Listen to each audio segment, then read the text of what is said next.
மனங்களை வென்ற மார்க்கம் இஸ்லாம் அப்படிங்கிற தலைப்பில் பேசிகிட்டு இருக்கோம். இதில் இன்றைக்கி நம்ம பார்க்க போகிறது பிரான்ஸ் நாட்டினுடைய மிக பிரபலமான ஒரு நபரை பற்றி தான் பார்க்க போகிறோம். அவங்களுடைய பேர் வந்து டயாம்ஸு. இந்த டயாம்ஸ் அப்படிங்கிறவங்களுடைய இயற்பெயர் வந்து மெலோனி மேரி ஜார்ஜியட்ஸ் அப்படிங்கிறது. 1980 இவங்க பிறந்தாங்க சைப்ரஸில். இவங்களுடைய தந்தையார் வந்து கிரேக்கத்தை சேர்ந்தவர், அம்மா வந்து பிரான்ஸ்காரவங்க. அதனால் அவங்க ஃப்ரான்ஸில் தான் இருந்தாங்க. இவங்க வந்து எதில் ப்ராப்ளம் அப்படின்னு சொன்னால், பிரான்ஸ் நாடு வந்து எப்போதுமே வந்து கலைகளினுடைய தாயகம்னு சொல்லுவாங்க. பாரிஸ் அப்படின்னு எடுத்துக்கிட்டாலே வந்து கலையினுடைய தாயகம் அப்படின்னு சொல்லிட்டு உலகத்தில் வந்து பிரான்ஸ் தான் சொல்லுவாங்க. இன்னமும் கூட அதுதான், அந்த இடத்துல தான் அது இருக்குது. அப்படிப்பட்ட பிரான்ஸில் ராப் பேடல் அப்படிங்கிற ஒரு ராப் இசை அப்படிங்கிற ஒரு வகை இசையில் வந்து மிக பிரபலமாக இருந்தவங்க தான் இந்த டயாம்ஸுங்கிறவங்க. 1992 12 வயசாக இருக்கும் போதே வந்து அவங்களுடைய முதல் ஆல்பம் வந்து வெளிவந்துச்சு. அப்போவே வந்து அந்த டயாம்ஸ் வந்து மிகப்பெரிய அளவில் வந்து பிரபலமாயிட்டாங்க.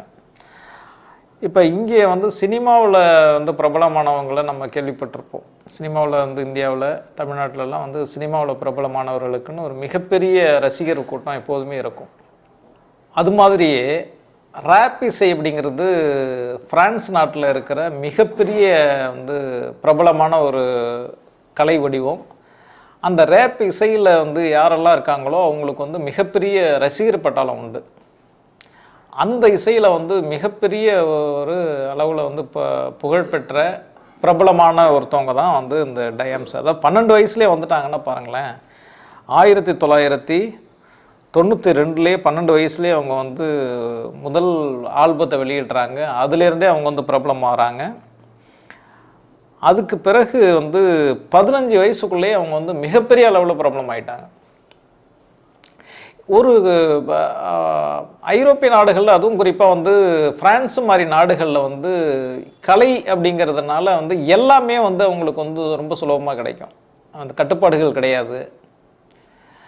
டான்ஸு, பாட்டு, போதை, இதில் வந்து அவங்க வந்து மிதமிஞ்சி போயிருக்கக்கூடியவர்கள் தான் வந்து பிரான்ஸ் நாட்டுக்காரவங்க. அன்னையிலேருந்து இன்றைக்கி வரலைக்கும் அதுதான் நிலை. இதனால் 12 வயசுலேயே பிரபலமான அந்த சிறுமி தான், 12 வயசுன்னா சிறுமி தானே, அந்த டயாம்ஸு 15 வயசுலேயே வந்து பலமுறை தற்கொலை பண்ண முயற்சி பண்ணுறாங்க. இந்த தற்கொலை அடிக்கடி இவங்க வந்து தற்கொலைக்கு முயற்சி பண்ணுறதுக்குனுடைய காரணம் என்னன்னு சொன்னால், அவங்களுக்கு வாழ்க்கைன்னா என்னன்னு புரியல. மிதமிஞ்சிய புகழ் இருக்குது, பணம் இருக்குது, போதை இருக்குது, ஆனால் வாழ்க்கை வந்து வெறுமையாகவே இருக்குது. எதுக்காக வாழறோம் அப்படிங்கிற அந்த இதே இல்லை அவங்களுக்கு. இப்போ இதனால் என்ன பண்ணுறாங்கன்னு சொன்னால், என்ன செய்கிறதுன்னு தெரியல. எப்போதும் போதையில் இருக்கிறது, திடீர்னு ஏன் இப்படி இருக்கிறோம் அப்படிங்கிற அந்த போதை எண்ணமே வந்து ஒரு கட்டத்தில் வந்து அவங்கள வந்து தற்கொலைக்கு வந்து தூண்டும். இதுதான் வந்து இப்போ அங்கே நடக்கிறது.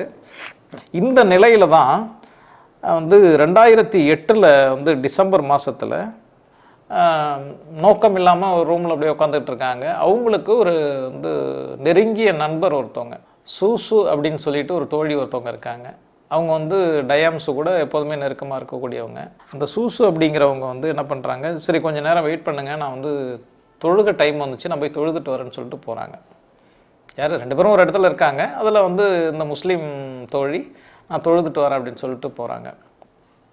இவங்களுக்கு வந்து ஏற்கனவே விரக்தி, வெறுமை இதில் ஆட்பட்டு இருக்கிறதுனால, ஏன் என்ன அழைச்சிட்டு போக மாட்டேங்கிற, நானும் வரேனே, எனக்கும் என்னமோ மாதிரி இருக்கு, நான் வரேனே அப்படின்னு சொல்லிட்டு அந்த டயாம்ஸு கேட்குறாங்க. நீ வர்றியா, நீ வந்து இப்படி முஸ்லீம்கள் தானே தொழுவாங்க, நீ ஏன் தொழுவுறங்க அப்படின்னு. இல்லை எனக்கு என்னமோ மாதிரி இருக்குது, என்னை வந்து அழைச்சிட்டு போயேன் அப்படின்னு சொல்கிறாங்க. சரி அப்படின்னு சொல்லிட்டு, இவங்களுக்கு இஸ்லாத்தை பற்றிலாம் ஒன்றும் தெரியாது, எந்த நாலேஜும் கிடையாது, இஸ்லாம் வந்து யாரும் சொல்லலை, இஸ்லாத்தை பற்றி தெரியாது, தெரிஞ்சுக்கணுங்கிற நோக்கம் கூட கிடையாது. அழைச்சிட்டு போகிறாங்க. அழைச்சிட்டு போனதுக்கப்புறம் அவங்க மாதிரியே வந்து ஒழு செஞ்சுட்டு இவங்களும் போயிட்டு தொழுகையில் உட்காந்து எதுவுமே பண்ணல. தொழுகை கூட சொல்ல முடியாது, சஜ்தாவில் வந்து போகிறாங்க. வாழ்க்கையில் அவங்க வந்து எல்லா மேடைகளையும் ஆடினவங்க. அவங்களுடைய நெத்தி முதல்ல அப்போ தான் வந்து தரையில் படுது. முதல்ல அந்த நெத்தி வந்து தரையில் படும்போது அந்த உணர்ச்சியை வந்து அவங்களுக்கு வந்து என்னமோ ஒன்று பண்ணுது. ஏதோ கரண்ட்டில் வந்து பட்டா மாதிரி அவங்களுக்கு வந்து ஒரு உணர்ச்சி ஏற்படுது. அதை வந்து அவங்களால விவரிக்க முடியல.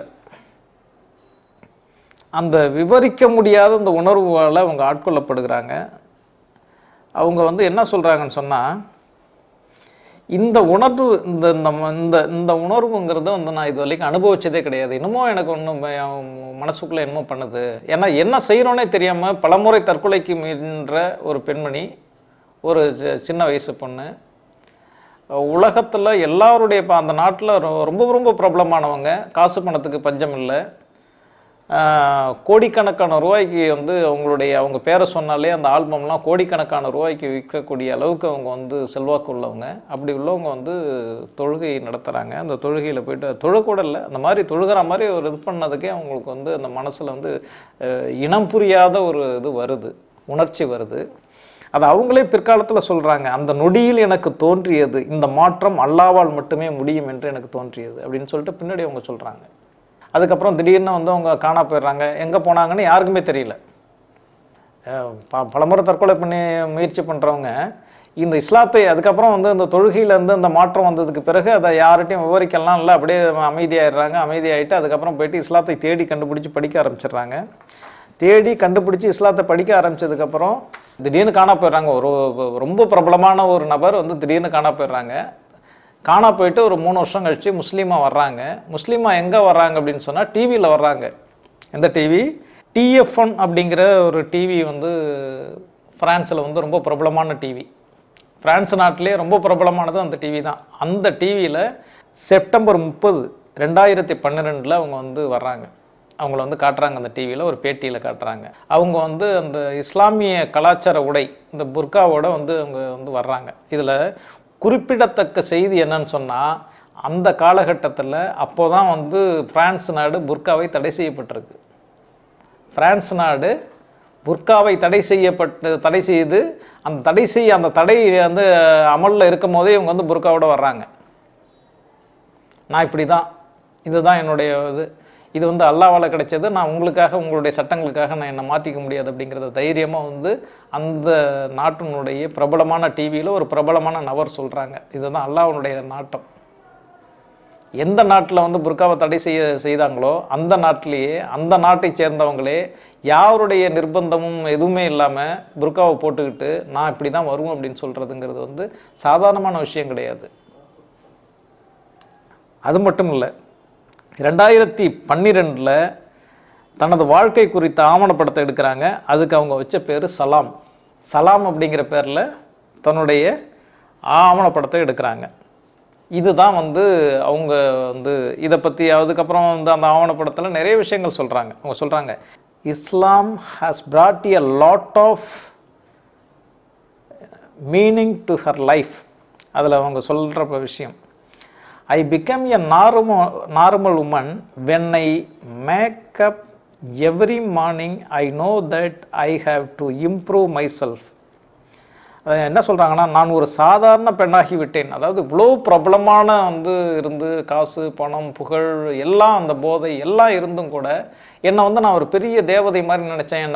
நான் இறங்கி போனேன்னா எல்லாரும் என்னை வந்து பார்த்துக்கிட்டு இருப்பாங்க, எனக்காக வந்து பெரிய கூட்டம் முண்டி அடிச்சுக்கிட்டு என்னை வந்து கிட்ட வர்றதுக்கு முயற்சி பண்ணேன். அப்படியெல்லாம் வந்து ஒரு பிரபலத்தில் இருந்தேன்னா இஸ்லாத்தை ஏற்றுக்கொண்டதுக்கப்புறம் அவங்க கொடுக்குற பேட்டியில் என்ன சொல்கிறாங்கன்னா, நான் ஒரு சாதாரண பெண்ணாகிட்டேன். தினமும் நான் காலையில் எழுந்தவுடன் நான் என்னை மேம்படுத்தி கொள்ள வேண்டும் என்பதை நான் அறிகிறேன்.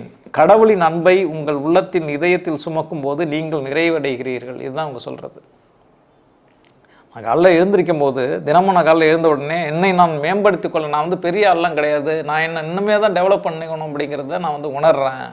நான் அறியாமையில் இருந்துட்டேன் அப்படிங்கிறத நான் இப்போ தான் உணர்கிறேன். ஒவ்வொரு காலையிலையும் நான் எழுந்திருக்கும் போதும் நான் வந்து இந்த உலகத்தை புரிஞ்சுக்கணும், இறைவனை புரிஞ்சுக்கணும், இதெல்லாம் நான் தெரிஞ்சுக்கணும்னு நினைக்கிறேன். நான் எல்லாமே தெரிஞ்சுக்கிட்டு தான் நினச்சிக்கிட்டு இருந்தேன். இப்போ நான் ஒன்றுமே இல்லை, பூஜ்ஜியத்தில் இருக்குங்கிறத எனக்கு இப்போ தான் புரியுது அப்படிங்கிறாங்க. அடுத்தது என்ன சொல்கிறாங்கன்னா, கடவுளின் அன்பை உங்கள் இதயத்தில் சுமக்கும் போது நீங்கள் நிறைவடைகிறீர்கள்னு. அது நீங்கள் வந்து அன்பு கடவுளுடைய நாட்டம் இல்லைன்னா, கடவுளுடைய அன்பு இல்லைன்னு சொன்னால் நீங்கள் வந்து பூஜ்ஜியம்தான். அதை எப்போ நீங்கள் வந்து மனசுக்குள்ளே சுமக்க ஆரம்பிக்கிறீங்களோ அப்போ தான் நீங்கள் வந்து நிறைவடைகிறீங்க. அதை நான் உணர்றேன் அப்படிங்கிறத அவங்க சொல்கிறாங்க. இதுதான் வந்து உலகத்தினுடைய மிகப்பெரிய கலாச்சார நாடாகிய வந்து பிரான்ஸ் நாட்டினுடைய மிகப்பெரிய பிரபலமான டயாம்ஸ் இஸ்லாத்தை ஏற்றுக்கொண்டு அவங்க சொன்ன ஒரு வார்த்தை. அந்த கலாச்சார சீரழிவு, அதாவது வந்து மேற்கத்திய உலகம் அப்படிங்கிறது நம்ம நினச்சிக்கிட்டு இருக்கோம். இப்போ ஆசிய நாடுகளில் இந்தியா போன்ற பாரம்பரியமிக்க நாடுகளில் உள்ளவங்கெல்லாம் என்ன நினைக்கிறாங்கன்னு சொன்னால், மேற்கத்திய உலகம் வந்து கலாச்சாரத்துலேயும் நாகரிகத்துலேயும் வந்து முன்னோடியாக இருக்கிறாங்க அப்படின்னு நினச்சிக்கிட்டு இருக்காங்க. அதுலேயும் குறிப்பாக இங்கிலாந்து, பிரான்ஸு மாதிரி நாடுகள் எல்லாம் வந்து நாகரிகத்தினுடைய உச்சாணி கொம்பில் இருக்கிறாங்க, அவங்கள பார்த்து தான் நம்ம நாகரிகத்தை கற்றுக்கணும், அவங்க தான் வந்து முற்போக்கானவர்கள் அப்படின்லாம் அவங்க வந்து பேசிக்கிட்டு சொல்லிக்கிட்டு இருக்கோம். ஆனால் மிக கேவலமான கலாச்சாரம் என்பது மேற்கத்திய கலாச்சாரம் தான். மேற்கத்திய கலாச்சாரத்துக்கு இன்னைக்கு மிகப்பெரிய சவாலாக இருக்கிறது இஸ்லாமிய கலாச்சாரம். இன்னைக்கு இஸ்லாத்திற்கும் மேற்கத்திய உலகத்துக்கும் நடக்கிற இந்த பிரச்சனைகளுக்கெல்லாம் அடிப்படை காரணமே இந்த கலாச்சார யுத்தம் தான். மேற்கத்திய கலாச்சாரத்தை பார்த்து இஸ்லாம் கெட்டு போயிட்டு இருக்குங்கிறது ஒரு பக்கம்.